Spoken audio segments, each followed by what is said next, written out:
Are we on? Okay, hang on. Wait. I think. Are we good? Yeah, looks like we're good. Okay. Hello, everyone. It's story time. It's been a hot minute since we did story time. We took a little break from Sonic the Comic once we reached the 100th issue. We will return to it, but since then I've been sort of figuring out what we should read next, what our other options are, and I figured that. Oh yeah, that's right. This is where the prototype comes from. You're right. Yeah, Britain's only official Sega magazine. There's no other Sega magazines. This is it. This is your lot. so I was considering a few things. Maximum, which is a short-lived kind of home console but also arcade focused one, was a big choice.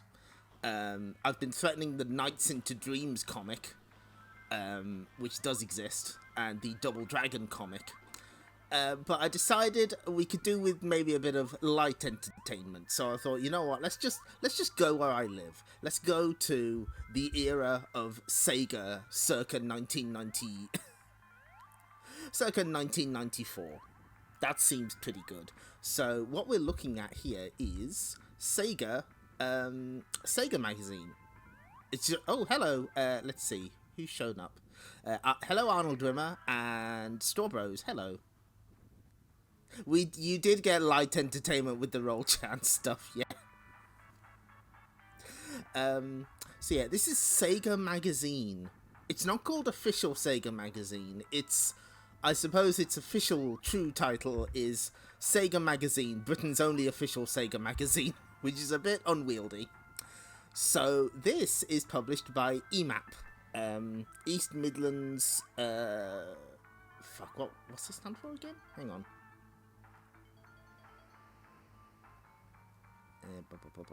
EMAP. East Midland Allied Press, currently known as Essential Policy PLC.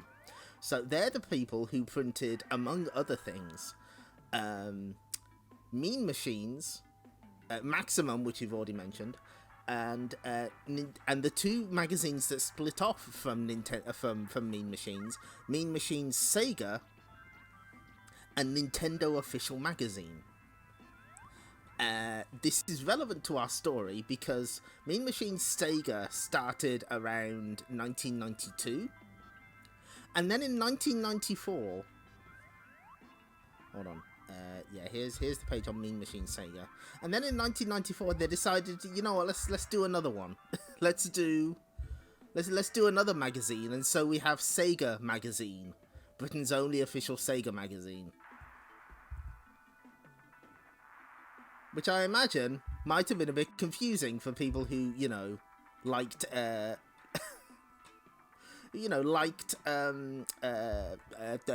Machines Sega. They've got an unofficial Sega magazine, and now they've got an official one? Which one do we read? Apparently this ate into the sales for Mean Machines Sega. They eventually wrapped up around 97. And then Sega Magazine would eventually morph into Sega Saturn Official Magazine. And then I think later, the official Dreamcast Magazine.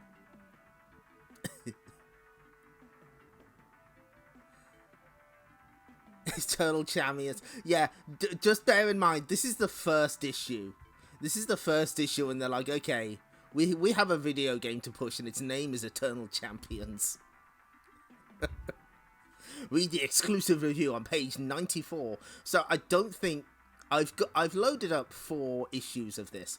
I get the feeling we're not going to make it that far, because there's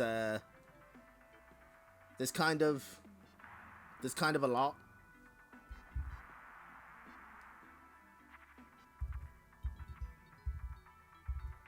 There's so many pages in this. They really did think Eternal Champions was going to be their Mortal Kombat. They had so much faith in it.